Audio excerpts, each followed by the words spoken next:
Jason Bryant here with the Matt.com along with Andy Hamilton from the Iowa City Press-Citizen, going through the weight classes. First thing, 125 pounds, top 3 seeds. Anthony Robles, Matt McDonough, Brandon Prieston. What do you think?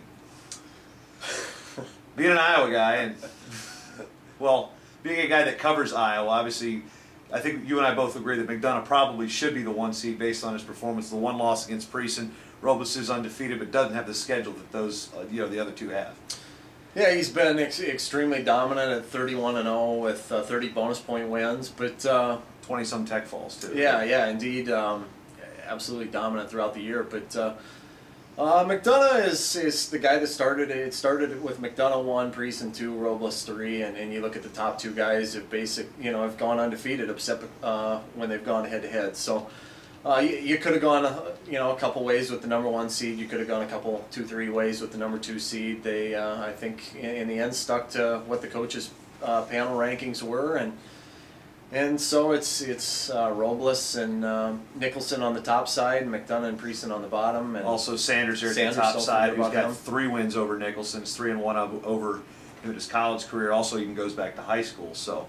It's an interesting matchup for the top 4. Any draws as we look at 125 that jump out at you? One that jumps out at me is the 6-11 match between Nick Bedleon from Kent State and Frank Pirelli from Cornell. Should they both meet in that next round, that's a match I think that Cornell's really going to need for their national championship hopes to really get going. I'm intrigued by the 5-12, the 4-13 in there.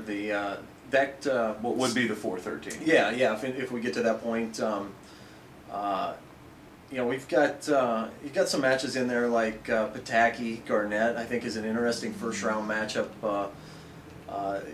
You got a guy on the other side with Sanders against Lara that I think there's some tough draws there when you consider that Pataki's going to be a guy in the team race. If he does not win the first round, he's got to turn around and beat a tough guy to stick around in the tournament. Yeah. I mean, because right there, when he drops back down, he's going to get either Steve Bonanno from Hofstra or Ben Carr from Utah Valley. That's a guy that's hungry to get his program on the map.